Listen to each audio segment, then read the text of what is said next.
In this lesson, we're going to take a look at publishing our lot-specific set. So the last lesson we talked about going through and cleaning up the project browser. So based on that, we can see under architectural, I have my basic floor plan sheet. I've got enlarged elevations. I've got roof plans, and I've got all that information. Now there's a couple cleanup items you want to do, and when I clicked on this enlarged plans, it just reminded me that I see a revision cloud here. And you probably don't want that on your lot specific set of plans. So what I would do is under your manage, under sheet issue, just go down this list here and set them all to none. That will globally in the entire project turn off all of your revision clouds and your tags. And you'll see once I get through this and select OK that that information will be gone. Okay, the next thing you want to do is you probably want to update your title block information. So if you remember from a previous lesson of how to do that, we can go into our project information. We've got our project name. We can still leave Sarasota there, but maybe we want to, put lot 123. And then maybe there may be a specific address. And instead of working drawings, we can say lot specific. And then when I pick OK, that's going to update that information in my title block.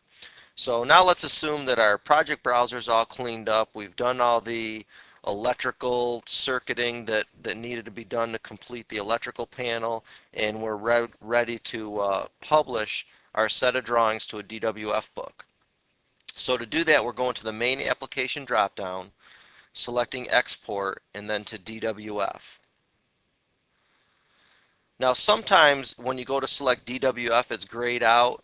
If you simply just save your project and go back in, that usually will take care of that problem. So the first thing, we're in the view and sheet set. What do we want to publish? And there's some pre-established things here based on the base plan. When we selected base plan, it would automatically have all the sheets selected that belong to the base plan, and etc. If you want, we can say new set, and we can call it lot 123. And what is going to be part of this set? Well, show me all the sheets in the model and then check them all, because we already went through the browser and deleted the sheets that we don't need. So that's a quick way of doing that. A couple things I would verify to keep the file size down. If you go to DWF properties, you don't want to publish your element properties, because then well, sometimes you may want that because you can pick a door in the DWF and actually get properties of it, but it does make your file size larger. And by default, I do a compressed raster format at medium, and I always verify my printer setup.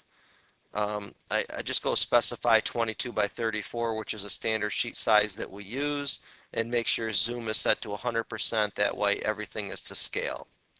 Then when I pick next, it's going to open up my export to DWF. Where do I want to save this? I'm just going to save it to the training project folder that I'm in, and I'm going to change the file format to the native DWF, which again is a little smaller than the new Windows format with the X on the end.